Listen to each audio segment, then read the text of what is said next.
자, 이제 하셔야 되는 거요. 지금 너네가 가지고 있는 책에서는요. 76페이지의 자성체 여기 하죠.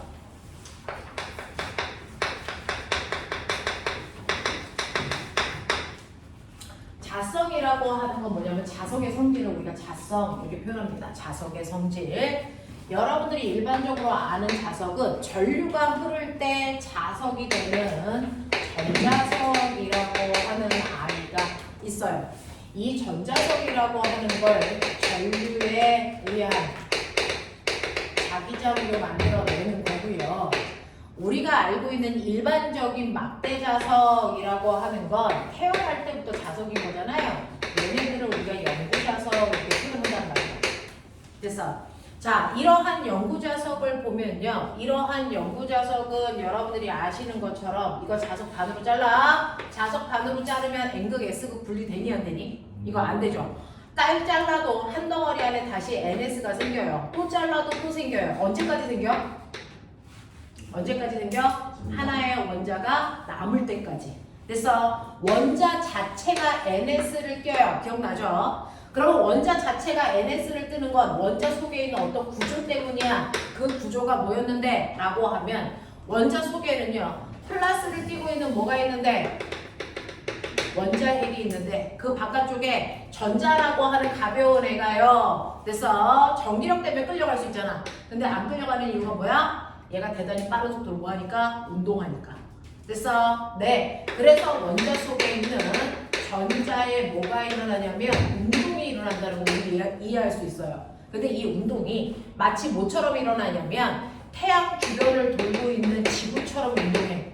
그러니까 지구는 태양 주변을 대단히 빠른 속도로 뭐하니? 공전하듯이 전자도 원자핵 주변을 뭐하니? 공전하고요. 그리고 그 자리에서 한 바퀴 도는 모두 해요. 지구가 자전하듯이 전자도 이런 운동을 해. 하지만 공전이라는 단어, 자전이라는 단어 우리 쓸 수 없는 거 알죠? 우리는 전자는 공전하는 걸 전자의 궤도 운동이 일어나 이렇게 표현해. 그리고 자전을 전자의 무슨 운동, 스핀 운동 이렇게 표현하는 거지 이 단어는 천체한테만 쓸 수 있는 단어란 말이야. 그죠? 그래서 원자 속에 있는 전자들은 이런 식으로 궤도 운동과 스핀 운동을 하게 되는데 여러분들이 아시는 것처럼요. 이렇게 전자가 움직이면 전자의 운동 방향과 반대 방향으로 뭐가 흐르는 거니? 전류가 흘러. 그래서 그 전류가 흐르는데 얘가 뺑글뺑글 원 운동을 이렇게 하면 마치 원형도선 속에 전류가 흐르는 것과 같은 효과. 그러면 원형도선 속에 전류가 흐르면 여러분들 아시죠? 오른손 펼쳤을 때요. 이렇게 되어 있을 때 이런 방향으로 만약에 전류가 흐른다면 감기 편한 방향인 내 손가락 방향이 전류 방향이고요. 엄지손가락이 원형도선 내부의 N극 방향, 자기장 방향이야 라고 얘기를 했단 말이죠. 그쵸? 자, 그러니까 이렇게 전자가 궤도 운동을 하면 그 전자 주변에 얘가 어느 방향으로 돌든지 상관없이 전자가 만약에 이렇게 반시계 방향으로 돌면 이때는 전류는 시계 방향으로 이렇게 전류가 흐르는 거잖아요. 그래서 시계 방향으로 이렇게 감으시면 이쪽에 N극, 이쪽에 S극 이렇게 생긴단 말이야. 그래서 전자가 이렇게 궤도 운동을 하면 전자 주변에 NS라는 극이 생겨요. 그렇죠? 각각의 전자마다 이런 식으로 궤도 운동과 스핀 운동을 하면 전자 주변에 각각의 전자 주변에 NS 극이라는 게 생긴단 말이야. 근데 원자 중에서 나트륨 같은 경우에 원자 번호가 11번이라서요. 하나의 원자 속에 11개의 전자가 들어있거든요. 그러니까 각각의 11개의 전자들이 나름의 NS를 하나의 원자 속에 이렇게 전자들이 11개 있으면 얘네들이 각각의 운동을 하는데 모두 다 같은 방향으로 도는 건 아니기 때문에 얘네들이 각각의 NS 방향을 이런 식으로 갖는다고요. 이런 식으로 갖게 된다고요. 그러면 하나의 원자 속에 있는 11개 NS의 합성된 방향으로 자기장 방향이 형성이 돼요. 이런 식으로. 됐죠? 그 자기장을 가지고 있는 원자를 우리는 뭐라 그러냐면 하나의 원자 속에 이쪽 방향으로 자기장이 있어. 또 다른 원자는 이쪽 방향으로 자기장이 있어. 방향 상관없이 원자가 이렇게 자기장을 뚜렷하게 가지고 있는 아이를 우리가 원자 자성이 있다 이렇게 표현해요. 결과요. 얘네들의 합력, 만약에 오른쪽으로 10N이고 왼쪽으로 10N이면 힘은 작용하지만 합력은 0인 것처럼 각각의 전자들이 자기장을 가지고 있는데요. 걔네들을 합성하니까 합성된 자기장이 0일 수도 있죠. 이런 애들은 원자 자성이 없다고 해요. 그래서 원자들 속에 있는 전자들은 각각의 자기장을 가지고 있지만 그걸 합성했을 때 합성된 자기장이 뚜렷하게 나타나는 원자도 있고 나타나지 않는 원자도 존재할 수 있다. 그 중에서 여러분들이 알고 있는 것처럼 합성 자기장이 뚜렷하게 나타나는 원자 자성에 있는 아이는 두 가지의 성격으로 나뉘어져요. 됐어? 자, 그랬을 때 이런 식으로 원자들이 물질 속에 이렇게 들어있는데 얘네들이 원자 자성을 다 가지고 있는 원자들이야. 근데 얘네들이 가지고 있는 자기장 방향이 모두 다 같은 방향을 향한다면 됐죠? 이쪽이 N극, S극, N극, S극, N극, S극. 우리는 습관적으로 화살표 머리 쪽을 N극으로 표현합니다. 자, 이렇게 되면 가운데 있는 서로 반대되는 애들끼리는 서로 힘을 상쇄시켜서 얘네들의 힘이 없어져요. 상쇄돼서 없어지면 어떤 일이 발생하냐면 상쇄되지 않는 가장 끝부분에 있는 말단의 아이들이 극이 드러난다고요. 그래서 얘는 마치 이쪽이 N극인 것처럼 이쪽이 S극인 것처럼 되어 있는 얘가 바로 말굽자석 또는 막대자석의 성격을 띄어요. 그랬다가 내가 얘를 반으로 자르면 어떤 일이 발생을 하냐면 여기를 이렇게 자른다고 치죠.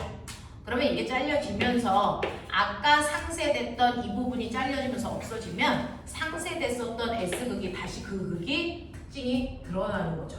그래서 NS가 다시 생기는 거고 또 자르면 상쇄됐던 이쪽 S극이 다시 드러나기 때문에 자석은 아무리 잘라도 두 극을 분리할 수 없다 이런 일들이 발생하는 거죠. 그렇죠? 이런 식으로 하나의 물질 속에 자성의 방향이 규칙적으로 이렇게 되어 있는 물질들은 흔하진 않죠. 이게 대표적으로 누구야? 자철석이야. 그 자철석을 이용해서 우리가 뭐 만들어? 영구 자석 만들어 되는 거죠. 근데 일반적으로는요, 원자 자성이 있어도 얘네들이 어떻게 되어 있냐면 일반적으로는 원자 자성에 있는 원자들로 되어 있어도요, 그 원자 자성의 방향이 불규칙적으로 이렇게 되어 있어. 됐어? 그래서 뚜렷하게 어디가 N극, S극 이런 게 드러나지 않아. 그게 일반적으로 철 같은 아이들, 알루미늄 같은 아이들 이런 아이들이 원자 자성은 있지만 얘네들의 방향이 불규칙적이라서요. NS가 겉으로 드러나지 않는단 말이죠. 이런 것들이 일반적인 물질인데 이렇게 원자 자성이 드러나지 않는 물질 주변에 이렇게 N극, S극 이렇게 되어 있는 영구 자석을 바깥쪽에 놓으면 얘네들은 영구 자석의 영향을 받죠. 외부 자기장의 영향을 받아요. 자, 외부 자기장은 N극에서 S극 방향으로 이렇게 되어 있으니 외부에서 이렇게 자기장이 생기면 안에 있는 이 자기장을 띠고 있는 물질들, 원자들이요. 얘네들이 방향이 틀어져서 외부 자기장과 같은 방향으로 이렇게 자화되는 거예요. 그러면 이쪽이 무슨 극이 돼? N극이 되고 중간은 다 상쇄가 되고 그래서 끝이 S극이 돼서요. 외부에 있는 영구 자석과 물질 내부 속에 있는 자화된 방향이 서로 반대극끼리 자화되어 있어서 서로를 잡아당기는 인력이 생기는 방향으로 자화돼요. 됐죠? 서로 잡아당기는 인력이 생기는 방향으로 자화된다. 그거를 우리는 외부 자기장과 내부 자기장의 방향이 같은 방향이에요 라고 얘기하죠. 무슨 말인지 알아? 이렇게 원자자성에 있는 아이들은 외부 자기장 방향과 내부 자기장 방향이 같은 방향으로 자화돼요. 그래서 자석과 물질 사이에 서로 인력이 작용하는 방향으로 자화가 된다. 그랬다가 외부에 있는 이렇게 자화시킨 다음에 외부에 있는 영구 자석을 치우면 어떻게 돼? 라고 하면 두 가지 형태가 드러난대요. 이렇게 외부 자기장에 의해서 자화된 형태를 그대로 유지해서 오랜 시간 동안의 자석의 성격이 나타나게끔 되는 애들을 우리는 뭐라 그러냐면 방자성 체계. 그래서 이렇게 철못이 있는데요. 얘를 우리가 자석으로 막 문지르면 자화가 돼요. 그래서 이쪽이 N극, 이쪽이 S극 뭐 이런 식으로 자화가 되면 자석을 치워도 이 상태를 오랫동안 유지해. 그래서 자석을 아니지만 여기다가 클립을 갖다 대면 붙잖아. 마치 자석처럼 되어 있는 상태라고. 그래서 그런 애들을 강자성체라고 한다고요. 근데 외부에 영구자석을 놔서 자화시켰다가 자석을 치우면 또 어떤 애들이 있냐면 자화된 성질을 금방 잃어버려서 다시 불규칙한 상태인 원래 상태로 돌아가요. 그러면 자석의 성질을 잃어버리는 거죠. 그래서 보편적으로 대부분은 이렇습니다. 자석을 치우자마자 자성의 성질을 잃어버리는 아이들을 우리가 상자성체 이렇게 얘기해요. 자, 이 상자성체를 띠고 있는 대표적인 아이가 알루미늄이라서 알루미늄에 집에 쓰는 쿠킹 오일이잖아요. 걔는 자석을 갖다 댔을 때는 쿠킹 오일 자체도 자석의 성질을 띠지만 자석을 치워버리면 금방 자성을 잃어버려요. 그래서 클립이 안 붙어요. 이런 애들이야. 그래서 강자성체의 대표적인 건 철, 상자성체의 대표적인 건 알루미늄 이렇게 된단 말이죠. 자, 근데 자성 자체가 없는, 원자자성이 없는 원자들도 존재합니다. 원자자성이 없는 원자들로 되어 있는 물질에 원자자성이 없으니까 NS 극표시를 안 하죠. 자, 이렇게 되어 있는 물질에 외부에다가 영구자석을 갖다 대면 영향 받을까 안 받을까? 얘가 안 받을 것처럼 보이지만 받는다고요. 됐죠? 원자자성이 없었는데도 불구하고 외부에 영구자석을 갖다 대면 그 자기장의 영향을 받아. 그럼 외부의 자기장은요, N극에서 S극 방향 이 방향으로 외부 자기장이 형성되어 있는데 이 영구자석을 갖다 대는 순간 원자자성이 없는 아이들의 내부 자기장 방향은 반대 방향으로 잡아돼. 같은 방향이 아니고 반대 방향으로 잡아된다. 그러니 N극 옆에 N극이 생기고요. S극 옆에 S극이 생겨서 원자자성이 없는 아이들은 자석과 청력이 작용하는 방향으로 자화되고 그렇기 때문에 얘네들을 우리가 뭐라고 하냐면 반자성체 이렇게 얘기해요. 그 반자성체의 대표적인 게 누구냐면 물이 있죠. 물.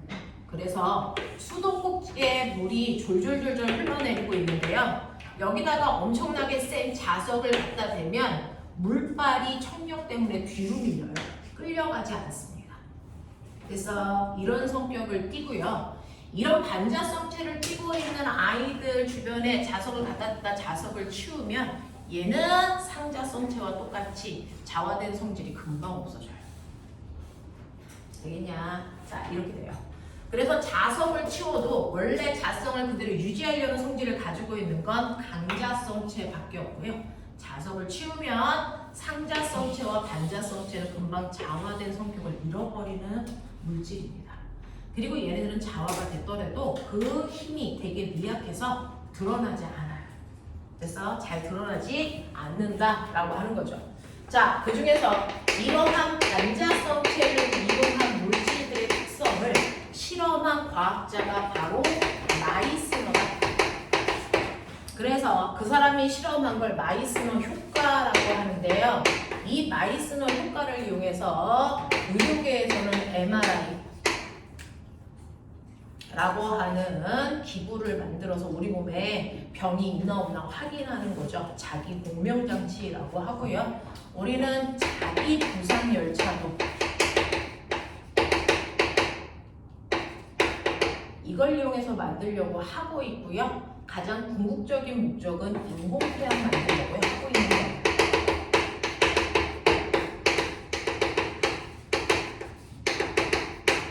이거 만들려고 하고 있어요. 핵발전소 중에 또 다른 형태. 되겠어? 자, 그 중에서 마이스너 효과는 뭐냐면 이렇게 엄청나게 커다란 센 자석이 있는데 그 자석 위에 반자성을 띠고 있는 물질을 이렇게 올려요. 그럼 반자성을 띠고 있으니까 N극 위가 N극이 되고요. 여기가 S극이 돼서 청력 때문에 밀리는 자기력을 받는데요. 얘는 반자성체니까 그 힘이 대단히 약하게 나타난단 말이야. 뭐보다? 아래로 잡아당기는 중력보다. 그래서 약간 밀리는 힘은 받지만 뜯지는 않습니다. 그죠? 근데 얘네들을 이 자체를 어마어마하게 차가운 공간에 넣어. 그 차가운 공간에 대표적인 게 액체 질소겠죠? 질소가 액체가 되려면 대략 한 영하 200도에 가지고 가요. 193도거든요, 영하. 그러니까 대략 200도 정도다라고 생각하시면 되는데 이 공간에다가 넣으면 이 반자성력이 대단히 크게 나타납니다. 왜냐면 일반적으로 우리가 반자성체는 어떤 물질이 있냐면 얘는 부도체의 물질이야. 일반적으로 부도체이기 때문에 얘는 온도 상온이 대략 한 29도라면 그 상온에서 얘네들의 저항을 엄청나게 커요. 전자가 잘 못 움직이는 상태란 얘기죠. 됐죠? 그랬다가 온도를 낮춰서 영하 200도까지 끌고 가는 순간 갑자기 저항이 뚝 떨어져 저항이 0이 됩니다. 됐어? 자, 저항이 뚝 떨어져 저항을 0 만드는 순간의 온도를 우리는 라지티라고 쓰고 이걸 임계 온도라고 하는데 이 임계 온도는 물질마다 다 달라. 정해진 온도가 있는 건 아닌데 일반적으로 한 영하 200도까지 끌고 가면 대부분의 물질들이 이렇게 저항값이 0이 되는 이 순간을 갖게 돼요. 자, 그랬을 때 저항이 0이 되는 순간에 그 물질을 우리가 뭐라고 하니? 초전도체. 우리나라가 요번에 상온에서 저항값이 0이 되는 물질을 개발했잖아요. 초전도체. 됐어요? 네, 이렇게 되는 거야. 자, 그래서 이렇게 영하 200도까지 끌고 가니까 초전도체의 성격을 껴서요. 이렇게 저항이 0이 됐다면 엄청나게 전자들이 빠르게 움직일 수 있게 되는 거야. 근데 반자성체니까 걔가 빠르게 움직이면서 엄청나게 센 자기력을 만드는데 그게 반자성을 띠고 있는 자기력을 만들어. 그래서 밀어내는 척력이 엄청나게 강해지는 거지. 예를 들면 중력이 10N인데 원래는 반자성체의 자기력이 얼마였냐면 0.1N밖에 안 돼. 그래서 위로 못 떴단 말이야. 근데 얘 온도를 영하 200도로 만드는 순간 반자성력이 얼마가 생기냐면 100N쯤 생긴다 이런 느낌이야. 그러면 아래로 중력이 10N이어도 위로 미는 힘이 100N이니까 얘가 뜨겠죠. 됐죠? 자, 근데 뜨는데요. 자석이랑 멀어지면 자석의 영향을 점점 적게 받잖아요. 그래서 위로 올라가다 보면 아무리 영하 200도라도 반자성력이 약해지죠. 그러다가 중력과 반자성력이 똑같아지는 어떤 순간이 되면 허공에 그냥 이렇게 떠 있겠죠. 그래서 네, 이런 성질이 있다라는 걸 찾아낸 사람이 마이스너. 그래서 이걸 마이스너 효과라고 합니다. 이 원리를 이용해서 자기 부상 열차도 인공태양도 만들 수 있어 라고 얘기하는 거고요. 과학자들은 지금 뭐 하고 있는 거냐면 그렇다면 얘를 영하 200도에서 이런 일들을 발생시키면 이건 실용화가 불가능하거든요. 우리가 자기 부상 열차를 탄다고 해서 거기 공간을 영하 200도로 만들면 안 되잖아요. 그래서 과학자들은 이 임계 온도를 점점 높여 상온에 가까운 온도에서 임계 현상이 나타나는 물질들을 찾으려고 노력하고 있는 중이었고 그걸 우리나라에도 이번에 찾았다라고 발표한 거죠. 알겠어? 이렇게 됩니다. 됐죠? 자, 그래서 이렇게 자성체는 세 가지가 있다라는 거 여러분들 확인하시면 요거 가지고 살짝만 문제를 풀어보도록 할게요. 여러분들 과제 문제에서 80페이지요. 1번부터요. 자, 16번까지인데 다는 풀 수 있는 시간은 없을 것 같고요. 1번부터 10번까지만 지금 풀어볼게요.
채점까지 다 하시면 돼요.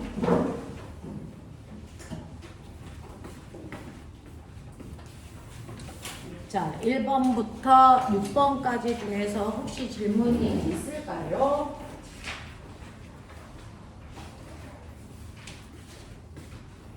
별로 어렵지 않게 우리가 했던 문제들이었죠.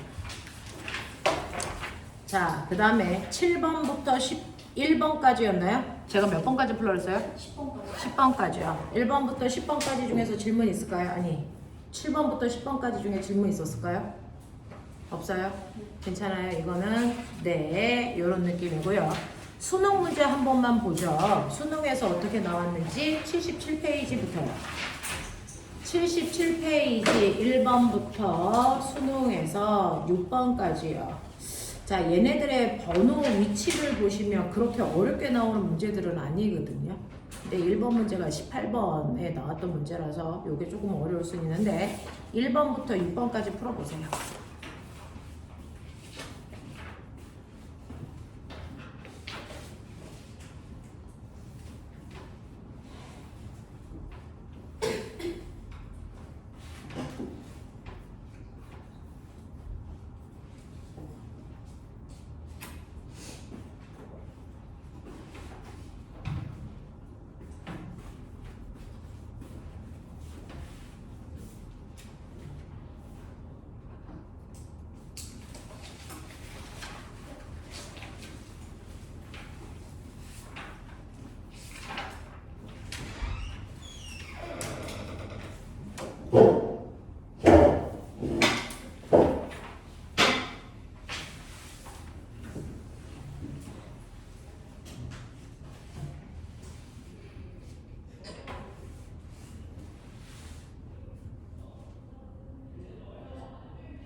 이상한 게 있다며. 네, 다 니은 아니에요?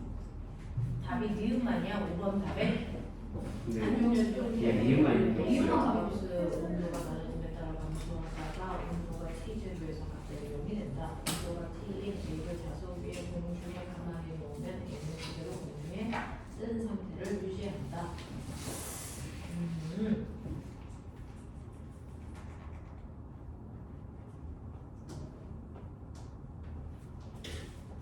네, 답이 니은이어야 돼요. 5번엔 답은 니은으로 가셔야 됩니다. 5번은 답이 없는 문제네요.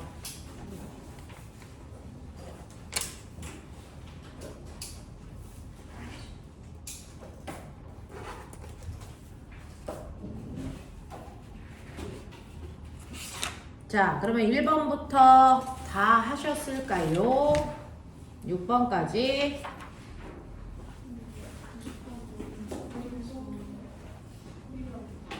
그래서 6번은 답이랑 6번은 답이 뭐야? 2번이랑 떠 있는데 9번 주는 건 6번에 5번이어야 돼? 네, 설명도 그래? 네. 네. 잠깐 볼게요.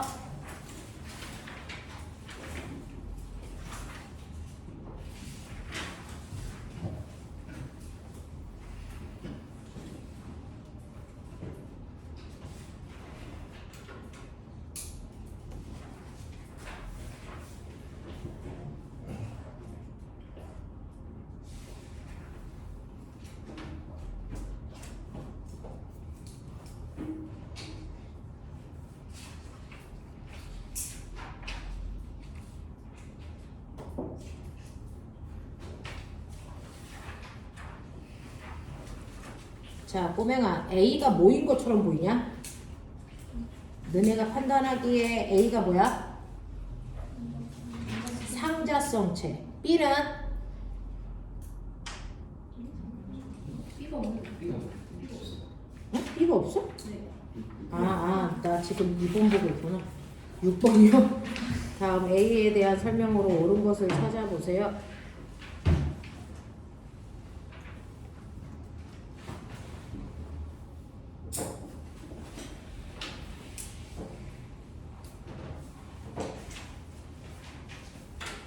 A는 반자성체네요. 네. 네, 그 중에서 액체 질소는 A의 온도를 낮춘다. 맞는 거죠? 네. 그 다음에 A의 전기 저항은 액체 질소를 부은 후가 붓기 전보다 작다. 맞는 거죠? 네. 그 다음에 다해서 A가 공중에 정지 상태로 떠 있는 동안 A는 반자성을 띈다. 맞는 거고요. 네, 5번이네요. 그러면 다른 질문은요? 없어? 괜찮아. 네, 그런 식이에요. 자, 그래서 자성체는 이 정도. 그래서 못 푼 문제들 집에 가서 풀어가지고 오시면 될 것 같고요. 그 다음에 여러분들이 가지고 있는 이제 84페이지에 전류에 의한 자기장, 여기부터가 이제 헐인데요. 지성아, 이 문제는 얼마나 나왔니? 전류에 의한 자기장. 별로 안 나온 것 같아요. 이거 별로 안 나왔어?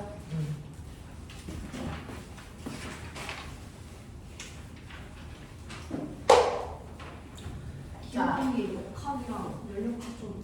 연력하고. 근데 일단 역학이 제일 많았던 것 같고. 그렇지. 전체 문제의 50점을 차지하는. 연력학은 뭐 한 군데 이상 별로 없을 것 같아요.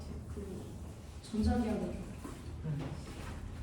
분야가 어떻게 자, 보시면 84페이지에 있는 여러분들이 가지고 있는 84페이지에 있는 이제 전류에 의한 자기 작용이라고 하는 자기력에 해당되는 문제예요. 우리가 물원에서 했던 내용 그대로인 거죠.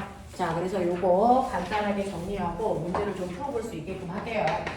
여러분들이 가지고 있는 것처럼 실제로 자기력하고 전기력은 옛날에 별도의 힘이라고 생각했는데요. 사실은 이게 별도의 힘이 아니고 서로 유발시킬 수 있는 힘의 관계를 갖는다. 그래서 요즘은 전자기력 이렇게 얘기하죠. 자기력 따로 전기력 따로 얘기 안 하고 전자기력이라고 얘기하는 게 서로를 유발시킬 수 있어요. 그 중에서 전기력으로 자기력 만들어낼 수 있니? 만들어낼 수 있다라는 거예요.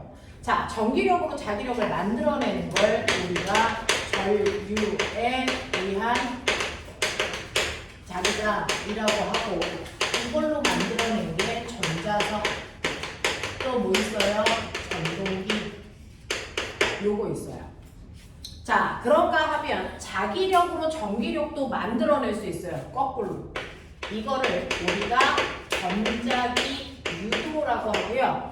이걸로 만들어 놓은 게 바로 결정입니다. 결정. 이렇게 돼요. 그래서 이 두 개에 대해서 배우는 내용을 중학교 때는 이거 중2 때 했고요. 이거 중3 때 해요. 근데 고등학교에 올라가면 이게 고1 때부터 고2, 고3 다 나와요. 그렇죠? 그래서 전기 파트에서는 얘네들만 잘 하면 된다라는 얘기인데 그 중에서 여러분들이 가지고 있는 첫 번째 페이지에 나와 있는 게 얘입니다. 얘. 전류에 의한 자기장.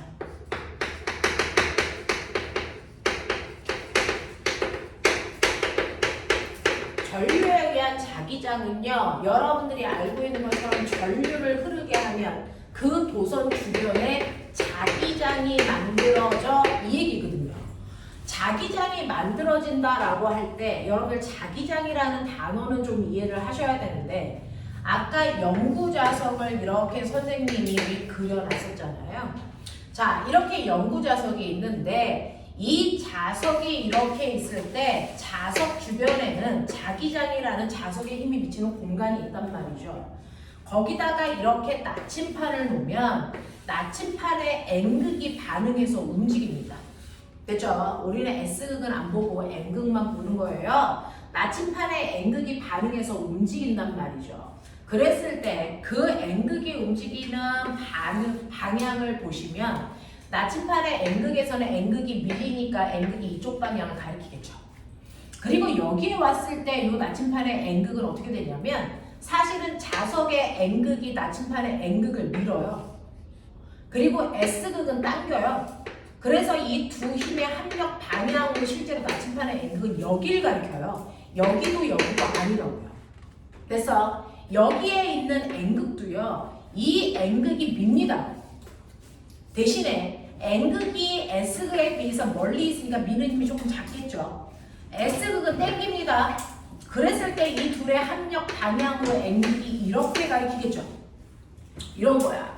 그리고 여기 S극이 있으니까 N극이 이렇게 당기겠죠. 그래서 나침판의 N극이 받는 힘의 방향, 나침판의 N극 방향을 부드러운 곡선으로 이렇게 연결해서 그린 걸 우리가 뭐라 그러냐면 자기력선, 자기력이 작용하는 방향. 그래서 자기력선이라는 게 그려지는데 이 자기력선을 깨끗하게 그리시면 그래서 자기력선은 자석의 N극에서 나와 S극을 향하는 방향으로 이렇게 그려지는 거예요. 그렇죠? N극에서 나와 S극을 향하는 방향으로 자기력선이 이렇게 그려져요. 이런 식으로. 자기력선이 그려져요. 됐어? 네, 그래서 자기력선은 자석의 N극에서 S극을 향하는 방향으로 화살표를 그리시면 이게 자기력선이고요. 이 자기력선이 있는 어떤 공간에 나침판을 놓으셨을 때 나침판의 N극이 어딜 가리켜? 라고 하면 N극이 곡선처럼 이렇게 휘진 않잖아요. N극 방향은 자기력선의 접선 방향을 향해 있다 이렇게 생각하시면 돼요. 자기력선의 접선 방향을 향해서 N극이 그래서 향해 있다 이렇게 보시면 되고요. 이러한 자기력선을 N극에서 나와 S극을 향하는 방향으로 화살표를 해서 S극으로 들어가면 화살표 끊잖아요. 근데 실제로 자기력은 N극에서 S극으로 이렇게 연결되어 있는 닫힌 곡선이에요. 닫힌 곡선. 이렇게 되어 있어서 자기력선은 N극에서 나와 S극으로 들어가서 다시 N극에서 나와 S극으로 나오는 이런 방향이에요. 이렇게 되다 보니 바깥쪽의 자기력 방향과 안쪽의 자기력 방향은 정반대를 향한다. 그래서 두 개가 반대 방향인 것처럼 보이니까 반대 방향인 두 개의 극을 다 외우지 않으려고 우리 안쪽은 그리지도 않고 말하지도 않는 것뿐입니다. 됐죠? 그래서 우리가 자기력 방향, 자기력선 방향이 어디예요? 라고 할 때 이 자기력선 방향은 외부 자기력선 방향을 습관적으로 얘기합니다. 그래서 자석의 N극에서 S극을 향하는 방향이야, N극에서 S극을 향하는 방향이야 라고 하는 외부 것만 얘기하죠. 내부 거는 얘기하지 않는다고요. 그죠? 하지만 내부에도 있단 말이죠. 그죠? 그래서 보시면 이렇게 자기력이라고 하는 건 N극에서는 나가는 방향으로 자기력선이 그려지고 S극으로는 들어가는 방향으로 이렇게 자기력선이 그려져요. 됐어? 그래서 우리가 굳이 NS라고 안 써놓더라도 자기력선의 화살표 방향만 보면 어디가 N극이고 S극인지를 구별하실 수 있고요. 됐죠? 근데 이렇게 자기력선을 그려놓고 보면 똑같은 개수를 그렸는데도 불구하고 어디는 자기력선 간격이 좁이라고요? 어디는 간격이 넓죠. 이 자기력선의 간격이 좁을수록 센 힘이 작용하는 곳이다. 자기력선의 간격이 넓을수록 약한 힘이 작용하는 거다라고 얘기를 합니다. 자, 그렇다면 우리는 자석의 세기를 자기력선의 촘촘한 정도로 표현할 수 있거든요. 그렇죠?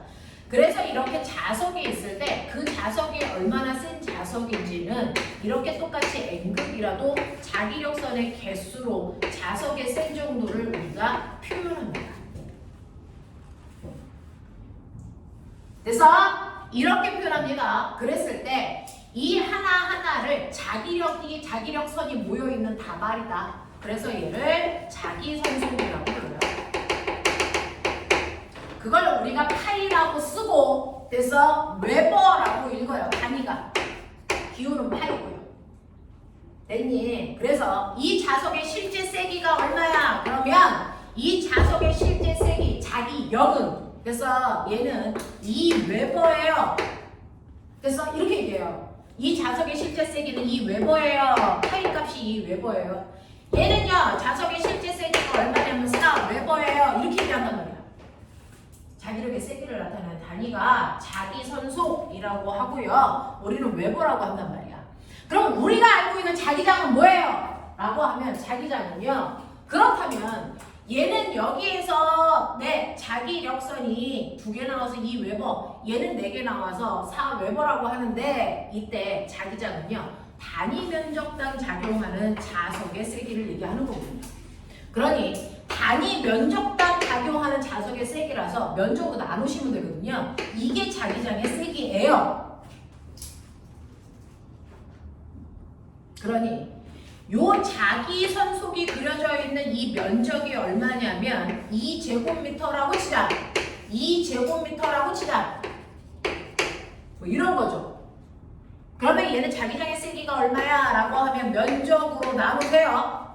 그러면 숫자는 숫자끼리 계산, 단위는 단위끼리 계산하시면 되니까 얘는 자기장의 세기가 얼마냐면 1웨버/제곱미터예요. 원래 이렇게 얘기하는 거야. 근데 단위 이렇게 중복해서 쓰는 거 싫잖아. 그래서 우리는 이걸 간단히 뭐라고 썼니? 1테슬라예요. 이렇게 얘기하는 거예요. 그래서 자기장의 세기는 일정한 면적당 작용하는 자석의 세기로 계산한 값으로 얘 자기장의 세기의 단위는 테슬라라고 합니다. 이렇게 된 거예요. 그래서 여기에 보는 A라는 자석의 자기장의 세기는 1테슬라. 그럼 B는요, 얘도 2제곱미터니까 2제곱미터로 나눠봐. 그러면 얘는 자기장의 세기가 얼마야? 2테슬라야 라고 하면 되겠죠. 그러니까 A에 비해서 B가 2배 더 센 자기장을 만드네. 이렇게 얘기하는 거거든요. 그래서 원래는 자기장이라고 하는 자석의 힘이 미치는 공간의 세기는 자석이 만드는 게 맞죠. 근데 전류가 흐르는 도선 주변에도 마치 자석이 있는 것과 같은 똑같은 효과를 만들어서요. 전류가 흐르는 도선 주변에도 자기장이 만들어집니다. 되겠어? 자, 그러면 전류가 흐르는 도선 주변에 어느 방향으로 얼마나 센 자기장이 만들어져? 그거 이제 중학교 때 했단 말이야. 2학년 때.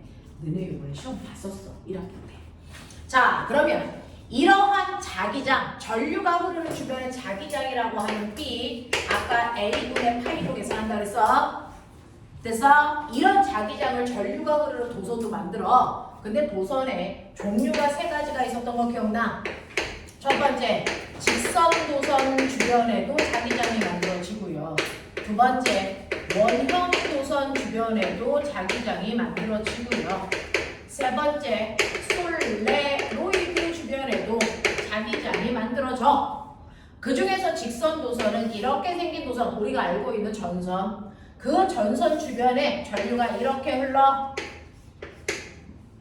그랬을 때 자기장이 어느 방향인지 알 수 있는 방법은 무조건 오른손으로 결정하면 된다 그랬어.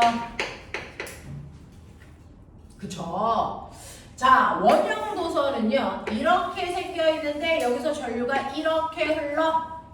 그래도 이 주변에 있는 자기장의 방향 오른손으로 나 알 수 있어. 솔레로이드 이렇게 생겼어요. 스프링. 여기서 전류가요 여기가 플러스니까 이렇게 나갔다가 뒤로 돌아서 앞에서 보는 전선에서 내려오는 방향으로 전류가 흐르는데요. 이 주변에도 자기장 어떻게 생기는지 다 알 수 있어. 오른손으로 할 수 있어.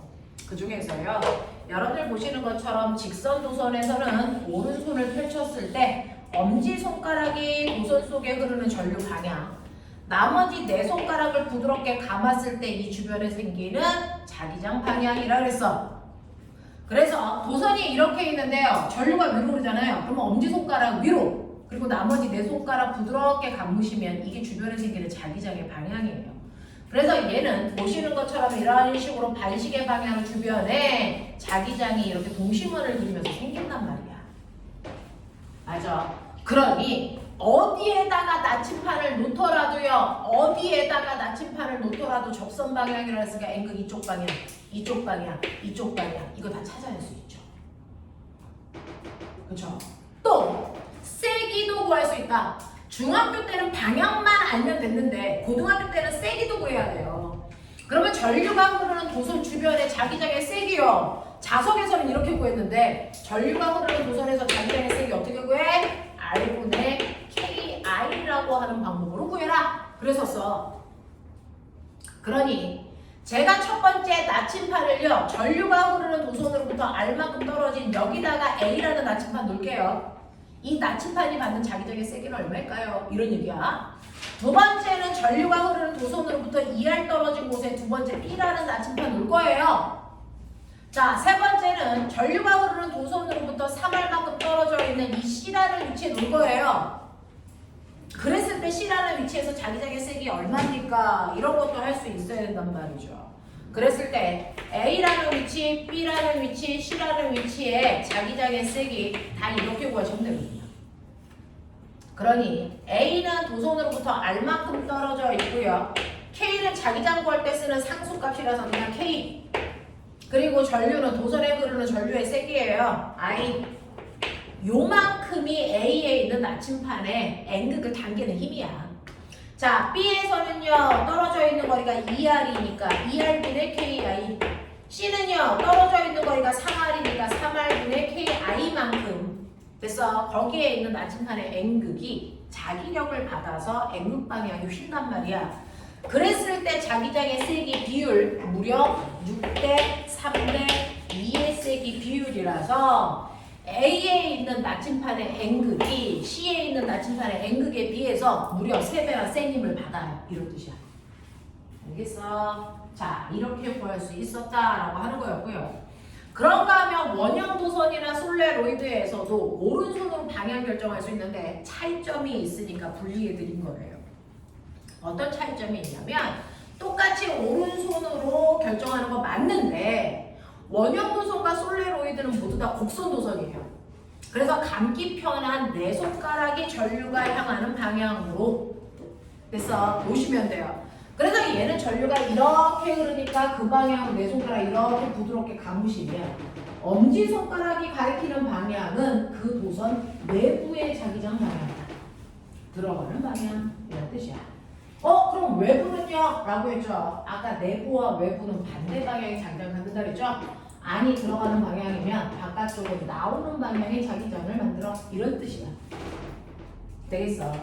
솔레로이드도 그렇습니다. 안에 있는 막대기가 얘라고 치면 보이는 방향에서 전류가 내려오는 방향인데 전류는 네 손가락으로 표현하라고 했어. 그래서 네 손가락을 내려가게 감으셨죠. 그랬을 때 엄지손가락이 오른쪽을 가리키는데 그게 바로 내부 자기장 방향이에요. 그래서 이렇게 곡선 도선에서는요 우리는 내부 자기장 방향을 결정할 수 있다. 외부 자기장 방향은 나의 오른손 엄지손가락과 반대 방향이다 생각하시면 돼요. 그래서 여러분들이 나침판을요 여기다가 놓을 수도 있고 여기다 놓을 수도 있고 여기다 놓을 수도 있는데 얘네들은 모두 다 내부 자기장과 같은 방향으로 N극이 가리키니까 N극이 다 똑같이 오른쪽을 가리키겠죠.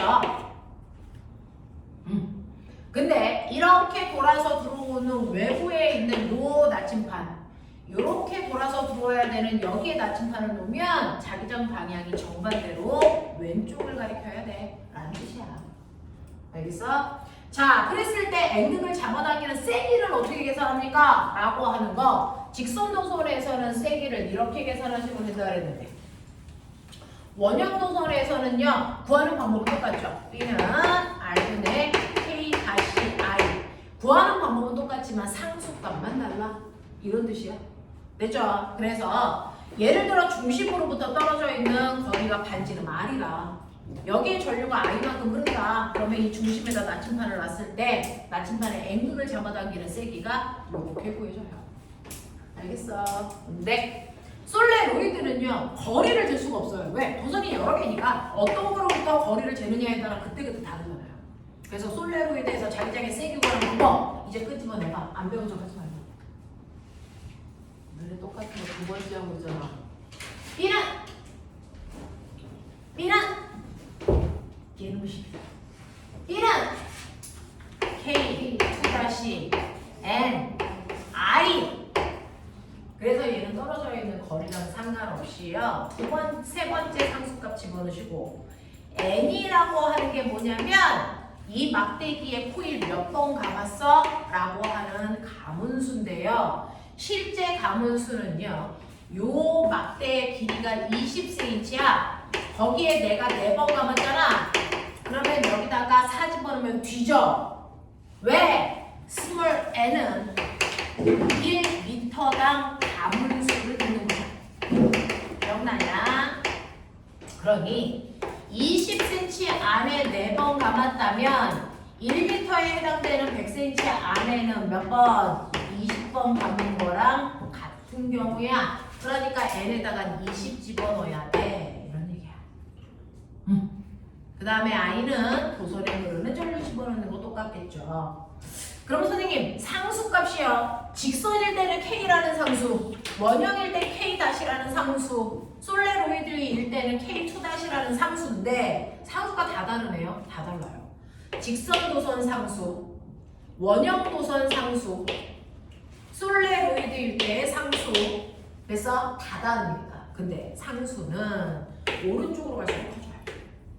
써드릴게요. 얘는 2 곱하기 10의 마이너스 7승. 얘는 2파이 곱하기 10의 마이너스 7승. 얘는 4파이 곱하기 10의 마이너스 7승으로요.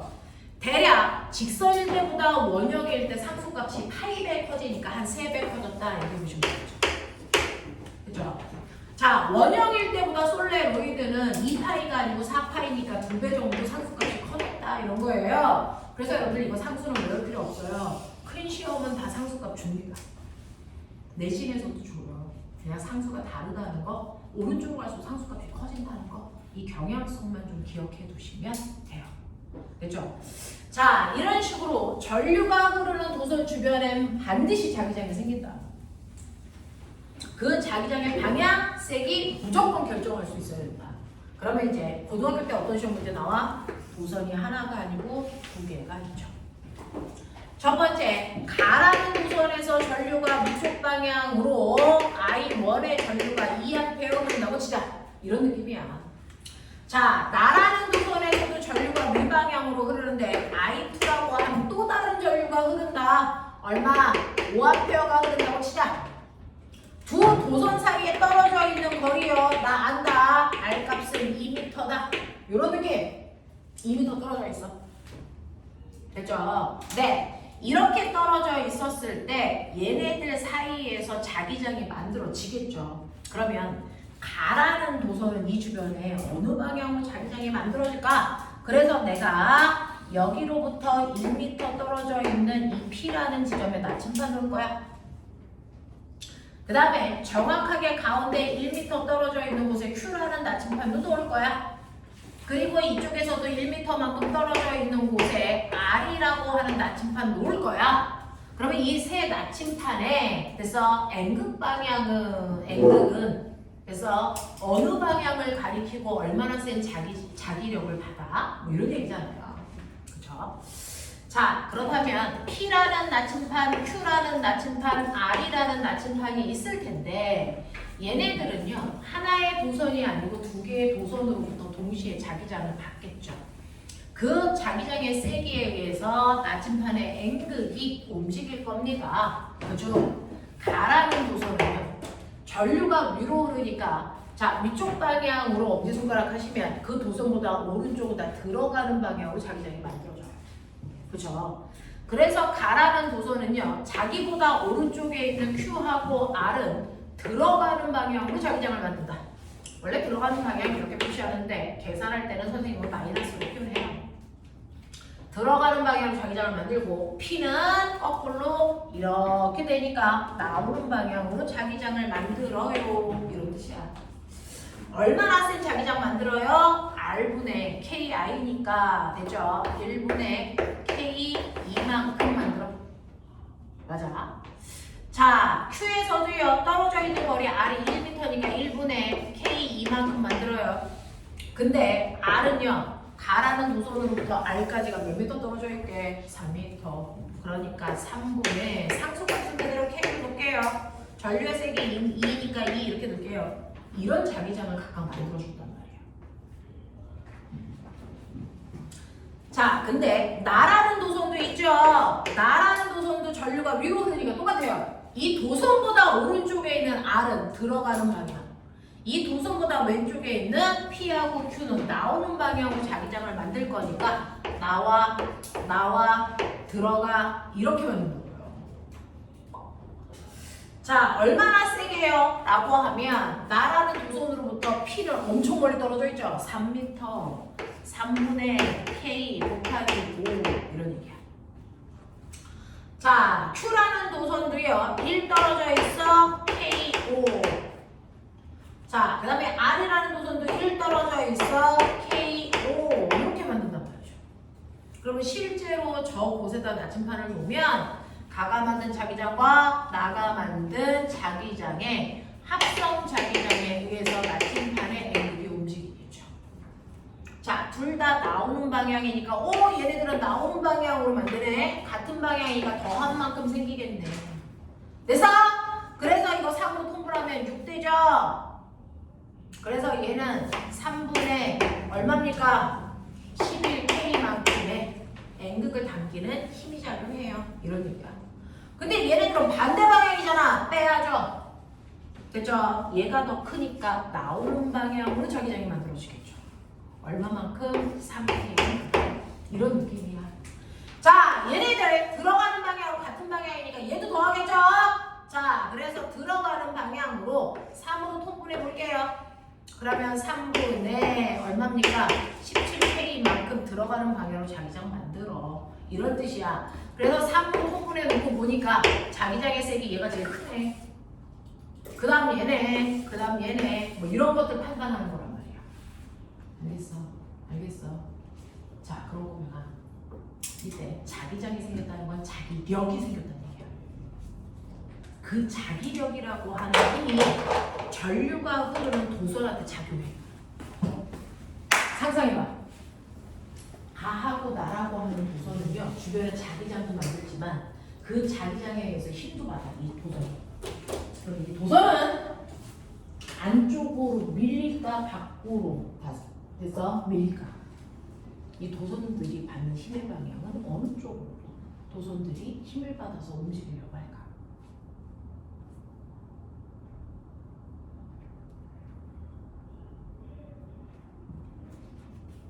보면 바람은 왜 움직여? 공기를 부는 힘의 차이야. 바람이 부는 이유가 여기 공기들이 잔뜩 있다? 근데 이 공기가 수평으로 움직이면 그게 바람이라고 부르잖아. 가만히 있으면 바람이라고 하면. 맞아? 공기를 막 밀어줄 거야. 누가 밀게? 공기를 누가 밀게? 공기를 미는 힘. 어쩐 거야? 기압. 그 기압이 그러면 공기는요 세게 미는 쪽에서 약하게 미는 쪽으로 갈까? 약하게 미는 쪽에서 세게 미는 쪽으로 갈까? 세게에서 이렇게 가요. 이렇게 가죠. 세게 미는 쪽에서 약하게 미는 쪽으로 가서 모든 걸 쓴다 이거예요. 좀 안 돼. 자, 세게 미는 쪽에서 약하게 미는 쪽으로 가기 때문에 여기가 센 힘이 작용해. 멋진 말, 고기압이야. 그런 의미. 여기에 약한 힘이 작용해. 멋진 말, 저기압이야. 됐어? 그러면 여기 있는 공기는 어디에서 어디로 가겠냐? 고기압에서 저기압으로 이렇게 가겠지. 이게 바람이야. 그래서 바람은 무조건 고기압에서 저기압 방향으로 불어. 됐어? 이게 우주의 원리야. 센 힘에서 약한 힘 쪽으로 밀려가. 알겠어? 그래서 바람이 부는 방향은 고기압에서 저기압 방향인데 멋진 말! 여기가 서쪽, 여기가 동쪽. 얘기해봐. 아, 저거 동풍이야, 서풍이야? 무슨 풍? 무슨 풍? 서풍. 서풍이죠. 바람이 서쪽에서 시작했으니까 서풍이라고 한다고. 알겠어? 이렇게 얘기하는 거거든요. 그럼 여기 잘 봐. 오? 선생님, 얘는 힘이요. 여기 부모 다 뛴다. 11만큼의 이쪽에 힘작용이야. 그런 거죠. 이 가운데는 9만큼의 힘작용이에요. 그런 얘기죠. 이쪽은 얼마만큼 힘작용해요? 17만큼 작용해요. 그런 거죠. 그러면 이 도선의 입장에서 보면, 그죠? 가의 입장에서 보면 여기는 11, 여기는 9, 어떻게 밀리니? 이쪽이 힘들죠. 맞아? 나의 도선에서 보면 여기 17, 여기 9 어떻게 되겠냐? 이렇게 되죠. 그래서요. 이렇게 전류가 흐르는 도선 두 개가 있으면 이 두 도선은요 주변에 자기장을 만들면서요 지네들끼리 서로 그래서 밀거나 당기는 힘을 만들어냅니다. 그래서 그 방향으로 도선이 움직이려고 하는데 잘 보세요. 가라는 도선과 나라는 도선이 어느 방향으로 전류가 흘러게요? 위쪽 같은 방향. 두 도선에서 같은 방향으로 전류가 흐르면 100% 서로 당기는 방향이 인력 방향으로 힘생겨요. 네, 처음부터 이렇게 되어 있어요. 그래서 두 도선에서 전류가 흐르는 방향이 같으면 무조건 인력 방향으로 힘이 생기게끔 되어 있어요. 그래서 양 끝단의 힘이 세고요. 가운데가 약하기 때문에 얘네들이 안쪽으로 밀리는 거예요.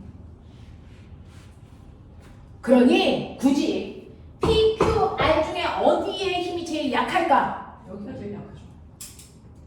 그런 얘기야. 그런 얘기야. 자, 서로 다른 두 개의 도선이 이렇게 있으면요. 그 도선에서 전류가 흐르는 방향이 같기만 하다면 그게 위쪽으로 같은 방향, 아래쪽으로 같은 방향 상관없어. 같은 방향으로 전류가 흐르면 무조건 얘네들은 안쪽으로 당기는 거야. 왜? 안쪽에 자기력이 제일 약하다 보니까. 알겠어? 이런 얘기야. 그럼 머리 있는 척해. 두 도선에서 전류가 흐르는 방향이 바뀌면 그럼 어떻게 바뀌냐? 바깥쪽으로 가. 그러니까 안쪽이 제일 센 자기장이라는 거야. 바깥쪽이 제일 약한 자기장이 만들어진다는 얘기야. 알겠어? 이렇게 봐. 이게 물투명이야. 근데 별 차이 없잖아. 해봤으니까 알잖아. 값들의 의미를 생각해 보시는 거야. 그런 느낌이야. 되겠어? 가은아, 너 항상 옆에 누구 앉히라고? 그래. 공부를 혼자 하려고 해. 애가 왜 그렇게 이기적이야? 챙겨. 고만 좋아 이 새끼야.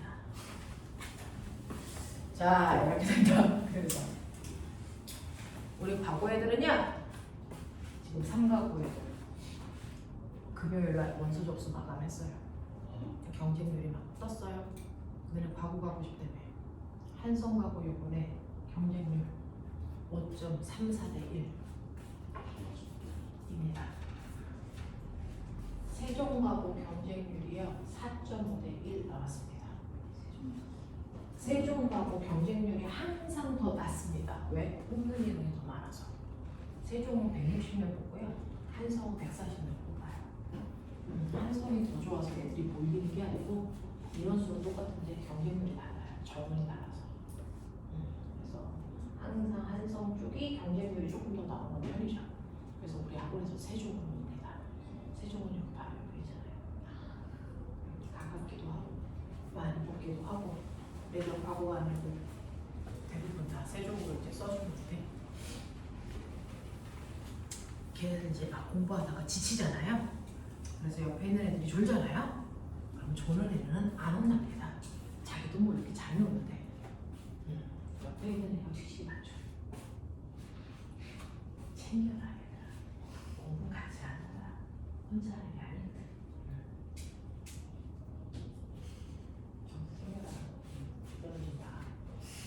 거죠. 자, 이렇게 됩니다. 그래서 여러분들 이런 식으로 자기장의 세기도 구할 수 있어야 되고요. 네, 근데 그 세기를 구하려면 방향 설정이 똑바로 되어 있어야 같은 방향일 땐 더하고 반대 방향일 땐 뺀다라고 하는 걸 할 수 있겠죠. 그래서 여러분들이 자기장의 방향을 설정하고 세기를 구했단 말이죠. 자, 그래서 이제 자기장의 세기, 전류가 흐르는 도선 주변에 자기장의 세기를 보편적으로 이렇게 구하는 거구나. 솔레로이드일 때만 K-NI라는 방법, N이 뭔지 기억. 그래서 이런 식으로 구할 수 있구나 라고 하는 걸 이제 판단했단 말이야.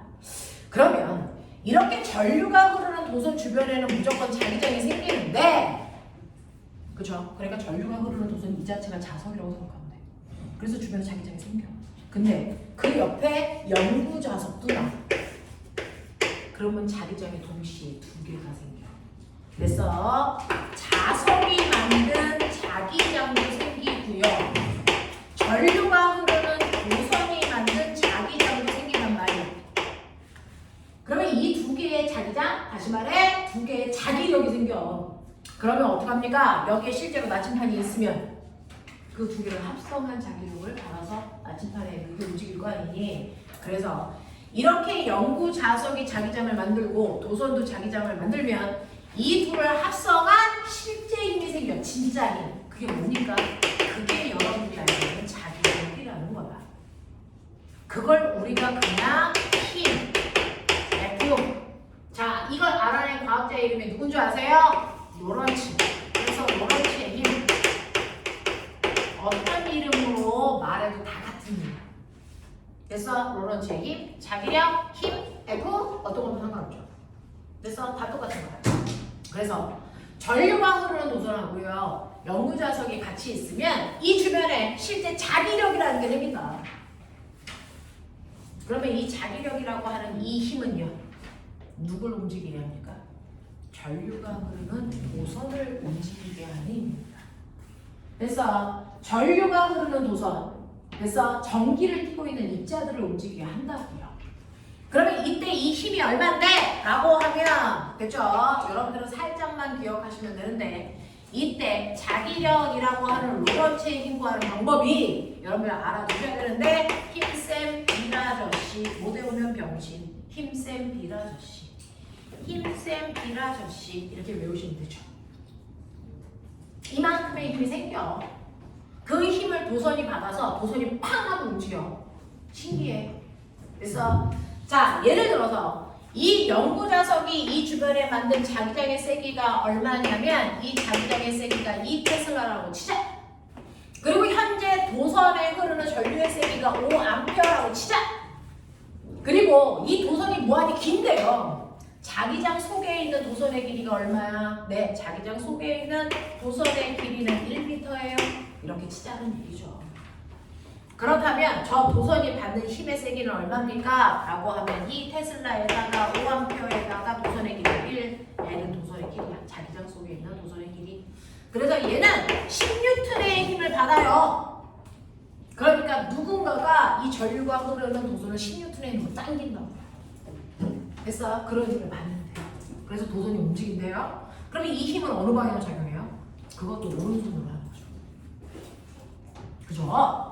오른손으로 하셔서 오른손의 엄지손가락이 전류 방향, 내 손가락이 자기장 방향, 그렇다면 힘은 손바닥이 보고 있는 방향. 그래서 모두 다 90도가 되게끔 벌리시는 거죠. 됐죠? 전류 방향 위쪽, 자기장 방향 오른쪽, 그렇다면 힘 방향은 칠판쪽. 그래서 이 전류가 흐르는 도선이요, 갑자기 칠판쪽으로 10N의 힘을 받아서 딱 하고 밀려요. 알겠어요? 이런 얘기죠. 그럼 그 원리를 이용해서 뭔가 도구를 만들자. 영구 자석에 있는 주변에 전류가 흐르는 도선이 있으면 이 도선은 항상 힘 받잖아. 그러면 힘 받아서 얘가 움직이게끔 만드는 기구가 뭐니? 전동기. 그쵸? 네. 그래서 그 힘으로 움직이는 기구를 만든 게 전동기예요. 그래서 여러분들 중학교 2학년 교과서에 있네요. 하리체 모양으로 생긴 도선에 플러스 마이너스를 연결해서 전류가 흐르는데, 그러면 A, B, C, D 여기에 전류가 흐르는데요. A, B에서는 위쪽 방향으로 전류가 흐르는 직선 도선이 있다 이렇게 생각하면 되죠. 아까랑 똑같아요. 그러면 얘는 칠판 쪽으로 밀리는 방향으로 로렌츠를 가다. 맞아. 자, 근데 전류가 이렇게 흐를 거니까 CD는 거꾸로 내려가는 방향에 전류가 흐르겠죠. 그러면 CD가 받는 힘은 전류 내려가 자기장을 N극에서 S 방향이야. 얘는 무조건 거꾸로 앞쪽으로 나오는 방향에 힘 받아요. 그래서 무조건 이쪽과 이쪽이 받는 힘의 방향은 정반대다. 알겠습니까? 왜? 전류 방향이 반대니까. 그래서 나오는 힘 받는 거야. 그러면요, 한 놈은요, 안으로 미는 방향에 힘 받고 한 놈은 나오는 방향에 힘 받는데 이게 붙어있네, 예명할. 얘 혼자 못 들어가. 얘 혼자 못 나와. 어떻게 되니? 돌아버려. 알겠어? 그래서 돈은 전동기가 만들어지는 거야. 알겠습니까? 그래서 이 전동기가 지금 이렇게 돌겠죠? 됐죠? 네. 자, 이렇게 되는 전동기를 한국말로 뭐라고 그러니? 그렇죠, 모터. 됐죠? 네. 전동기의 한국말은 모터. 알겠습니까? 네. 그 모터에다가 칼 달아. 뭐 만들 거야? 믹서기. 그죠? 날개 달면 선풍기. 통 달면 세탁기. 알겠냐? 네, 모터. 알겠습니까? 모터 만드는 게 바로 로런츠의 힘이다. 알겠어? 모터를 돌리는 힘이 로런츠의 힘이야. 근데 예명할 선생님 이렇게 되어 있는데요. 전류가 흐르는 도선이 이렇게 있었어야 되잖아요. 네. 그래서 전류 방향과 자기장 방향이 몇 도여야 돼? 90도여야 가장 센 힘을 만든 거잖아. 근데 자기장은 이렇게 형성되어 있는데 제가 도선을 좀 삐딱하게 놨어요. 이렇게. 도각도가 30도야 연병을. 됐어. 네. 자기장의 세기는 아까 말씀드린 대로 이 테슬라 똑같아요. 전류가 흐르는 세기도 5A가 똑같아요. 도선의 길이도 1m 똑같은데 각도만 틀어졌어. 로런츠의 힘 달라질까 안 달라질까? 이거 달라져.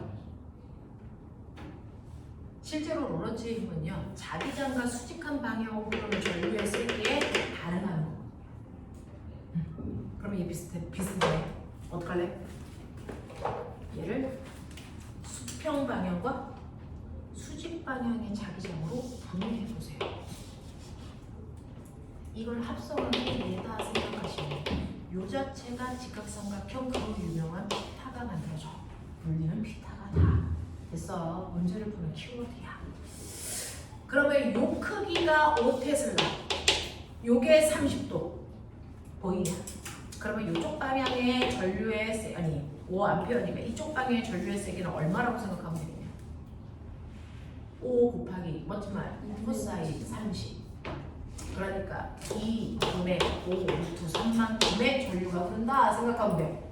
맞죠? 요 방향은 이게 얼마? 5 사인 30. 그래서 2분의 5A의 전류가 흐르는 거와 같은 거야. 맞아. 그래서 얘는요, 이 테슬라에다가 5가 아니고 2분의 5A에다가 1을 곱하니까 로런츠의 힘이 절반으로 줄어요. 이런 얘기야. 그러면 각도가 90도가 아니면 자기장의 세기 구하는 방법이 힘센 비라저씨가 아니네? 네. 그 각도 값을 세타라고 하면 이 각도 값을 이용해서 환산하셔야 됩니다. 사인 세타. 90도일 때 제일 센 값이 나타나기 때문에 사인 값으로 환산하시면 돼요. 요만큼의 로런츠의 힘이 생겨. 알겠어? 그럼 선생님 아까 여기서도 전류가 흘렀잖아요. 네, 얘를 로런츠의 힘을 못 만들어요. 왜일까요? 얘는 자기장 방향과 나란하니까 각도가 0도죠. 사인 0은 전체를 0 만들어요. 알겠습니까? 그래서 이 부분은 로렌츠의 힘이 작용하지 않는 이유가 바로 이것 때문이에요. 그래서 로렌츠의 힘은 양 끝단에 있는 두 날개에서 나는 힘으로 돌아갑니다. 이래 하겠어? 이런 얘기죠. 그래서 각도가 비스듬하면 로렌츠의 힘은 점점 작아지다가 나란한 방향이면 로렌츠의 힘이 0대 이런 얘기야. 이해하셨죠? 이런 느낌으로 문제 푸시면 된다. 자, 그러면 해보자. 시간이요. 달라. 25분 남아있어요. 오늘 시간이 열나 빨리 갔네요. 자, 그래서 여러분들이 가지고 있는 과제 문제부터 할까요? 91페이지 1번부터. 1번부터 95페이지 25번까지. 그래서 풀면서 채점하면서 연락해볼게요. 그리고 하다가 모르는 거 있으면 손 드시면 제가 질문 받으러 갑니다. 네? 과제 문제부터. 네, 1번부터 25번까지 해보시면 돼요. 얘가 수능에서 정비 파트에서는 좀 많이 기출되는 편입니다.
성재 중간고사 시험 기간, 중간 시험 기간.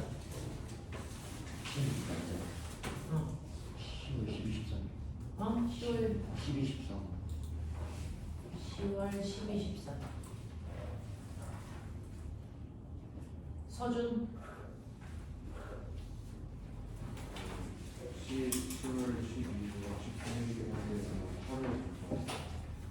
10월 12, 12, 13 시험 날짜가. 진이는 18, 19, 20이요. 9월. 기말이요? 아니. 나중에.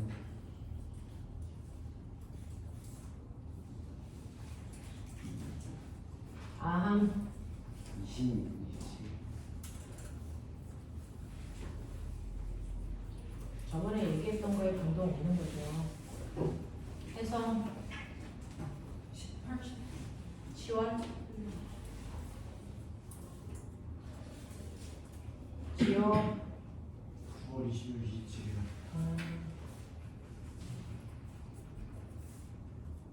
승매 9월 20일, 27일.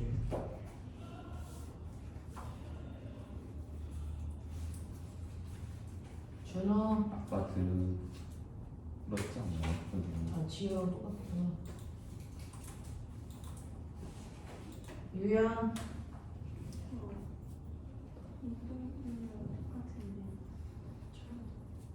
혜성이랑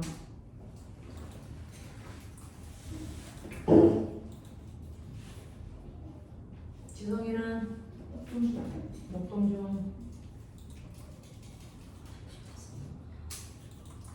가원 10월 17 하루. 자, 이 중에서 내신 신청 안 했는데 내신 프린트 필요한 사람들을 개별적으로 단원이랑 써서 저 주시면 제가 가지고 있는 자료들 줄게요.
그걸